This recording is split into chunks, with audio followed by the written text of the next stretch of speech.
A 3-year-old has twice as many connections between brain cells as a grown-up, and they're jumbled and chaotic. To work properly, the brain must decide which connections to keep and which ones to cut. Trillions of connections need to be checked. So the brain uses a brutal but effective rule. Use it or lose it. With constant repetition, information moves from working memory into long-term memory. Working memory lasts only seconds until the electrical connections between neurons die away. But in long-term memory, the repetition of these currents stimulates the neurons to form new and permanent connections. The memorized information is now hardwired and can last a lifetime.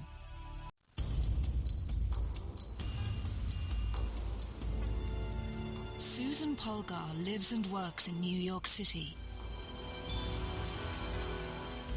She sees the world in a very unusual way.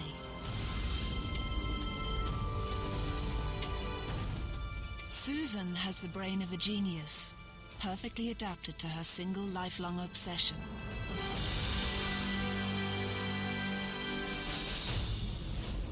Susan is the first female chess grandmaster.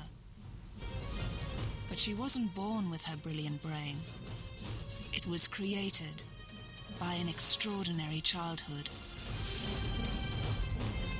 Susan is the living proof of an amazing theory, that any ordinary child can be turned into a genius.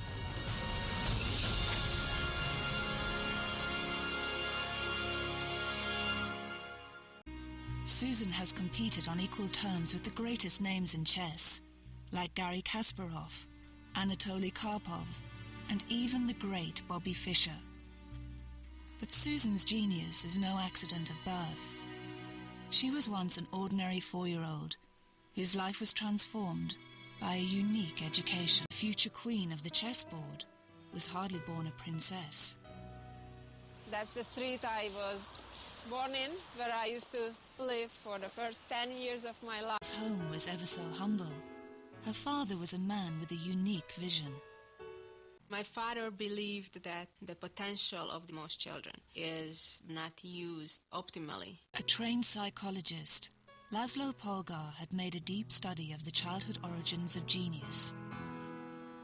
The archetypal example was Wolfgang Amadeus Mozart. Already composing at the age of 5, he seemed to be the classic case of a child born with special gifts. But Laszlo noted that Mozart's father Leopold, himself an accomplished musician, gave his son early and invaluable schooling in his craft.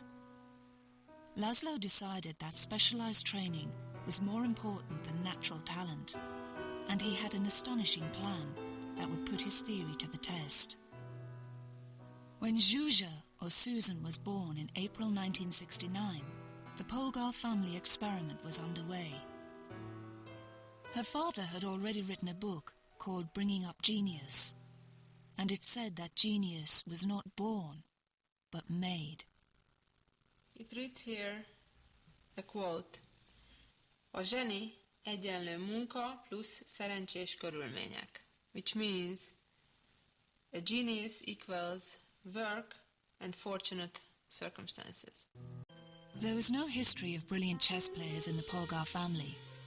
Laszlo himself was strictly an amateur. But he was convinced he could train his daughter to be a genius at anything. Just a few months after she learned the game, Laszlo took Susan to Vörös Meteor, the most formidable chess club in Budapest. Susan was about to face male opposition in more ways than one.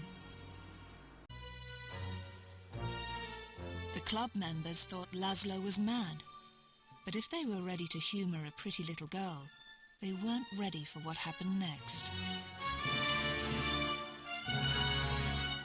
Susan began the habit of a lifetime, beating men at chess.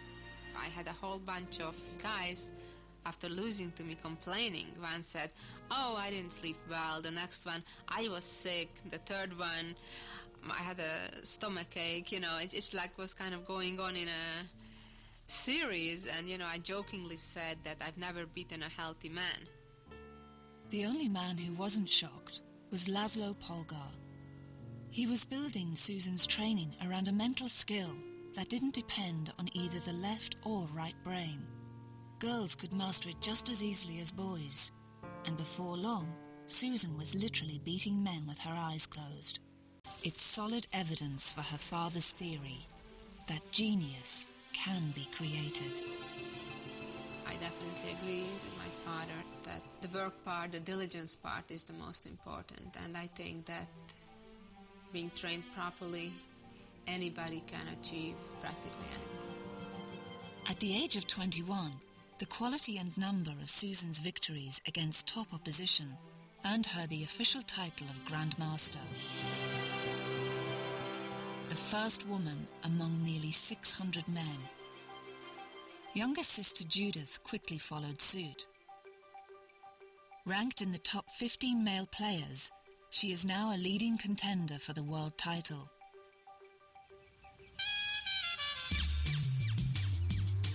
And there's one more twist in the Polgar family story. This Florida holiday resort is the unlikely setting for the United States Championships for school children. But Susan's attention is riveted on the tense deciding match for the 7-year-olds of the second grade.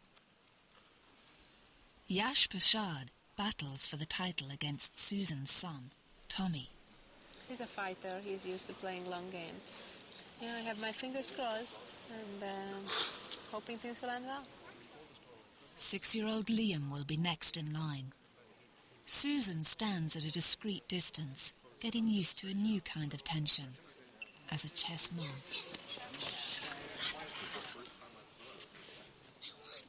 I got first place. He played well until the end, and then he messed up a lot. He stepped into a one-move checkmate, and now I'm the U.S. champion. And our national champion with 6.5 points is Tom Polgar.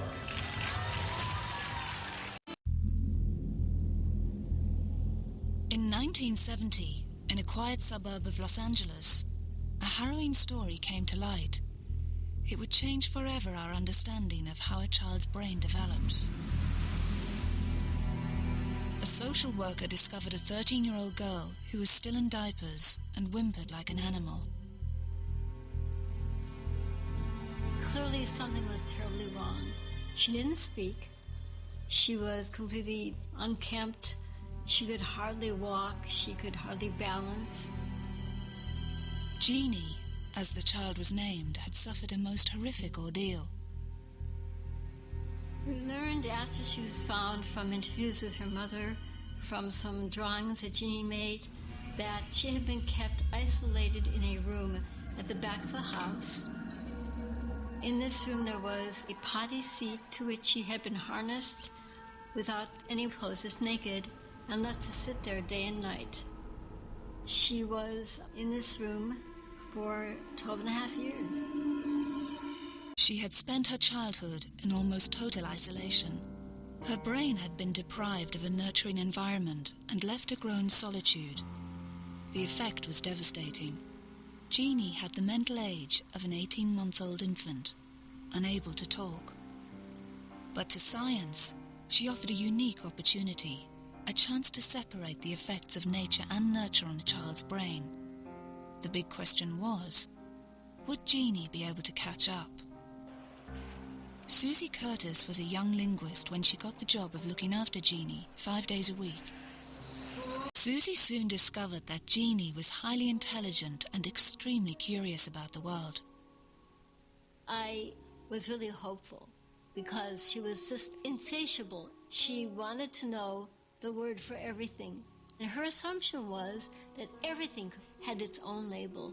Every shade of color had its own label. And so she wanted to learn the label for everything in her world. It's dark, yes. She continued to develop a huge vocabulary. I could no longer keep track of what she knew.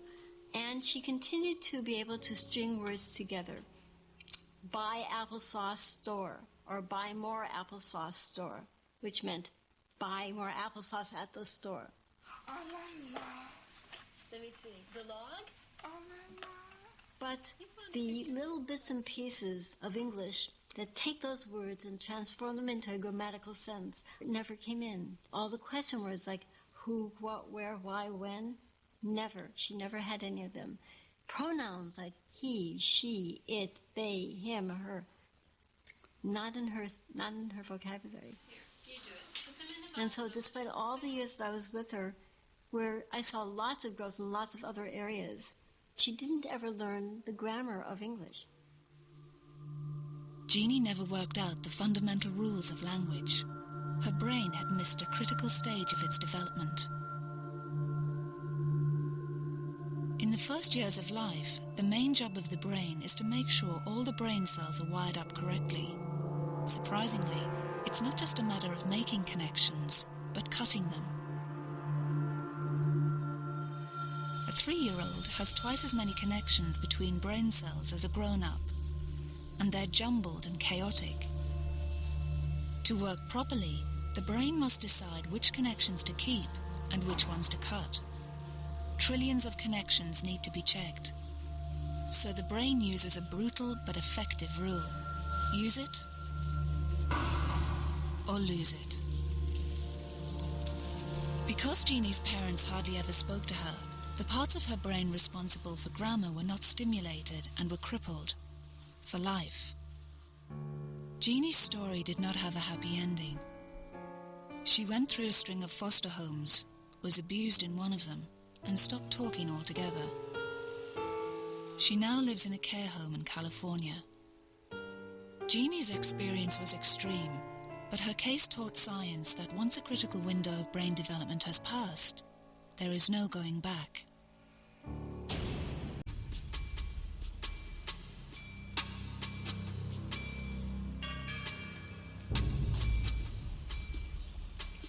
In the late 1960s, America was a divided country, seething with tension. In the long hot summer of '67, the ghettos of several major cities erupted into violence.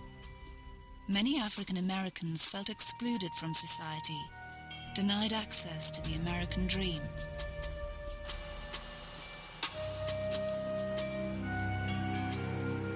Politicians tried to stem the tide by pouring money into schooling and social programs. But it didn't work. Disadvantaged children were still being left behind.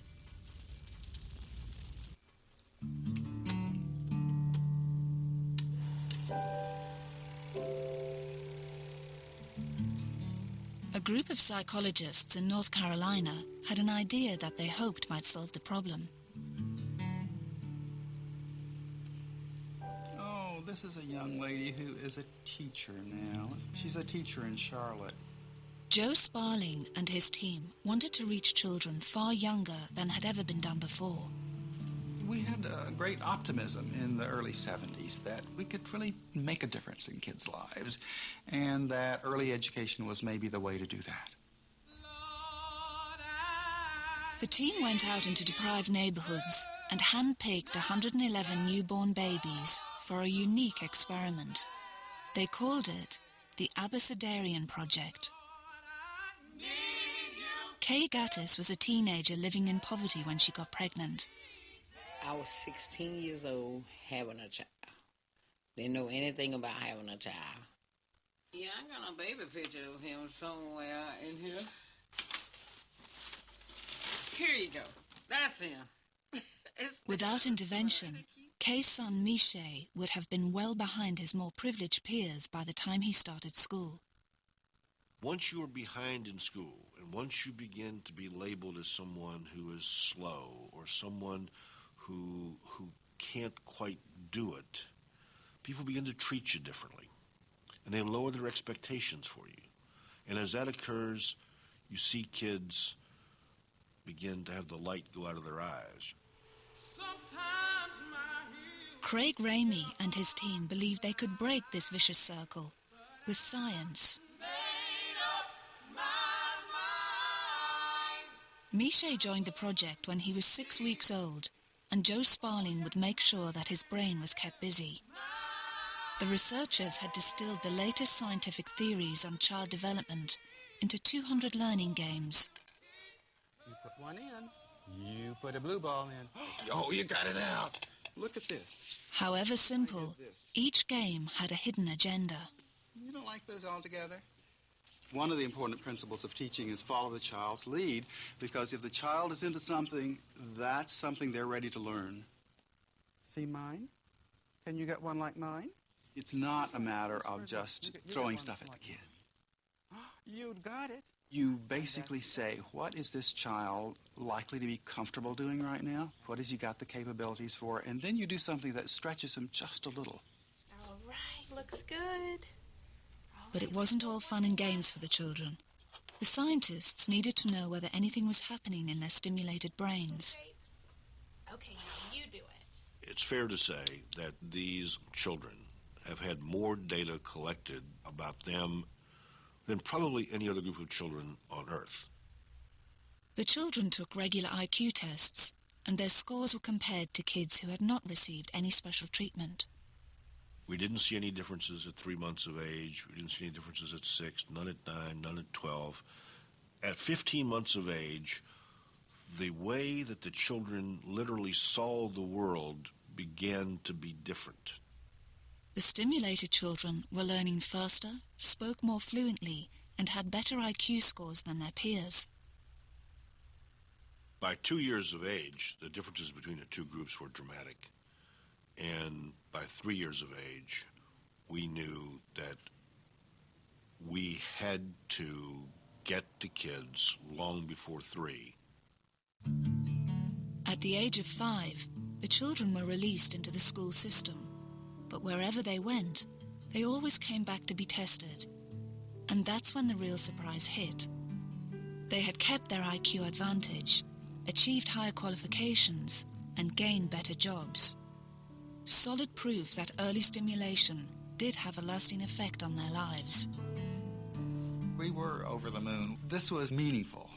IQs were never the objective, but they were a way to measure that something was happening. Something was going on in there, and that translates into school achievement, into later life achievement. Miche Gattis is one of many success stories. Very proud of him. I'm proud of all my kids, but he's like teaching me in my life now. Miche got a college degree and now works in New York. Early intervention had not just boosted the IQ of the children, it had taught them the rules of the learning game. Some of my friends, they call me smart boy, a nerdy boy, this, that, you know. Nah, I'm not, you know, I'm just like you. I just like to learn. Everything goes back to early learning, early education. It really does. I mean, I don't care what most people will say, you know, wait till you get into public school, what have you. No, it starts way earlier than that. And I think hadn't I had that, who knows where I would have been. 35 years after the study began, the results are crystal clear. For the brain, there is no such thing as too early.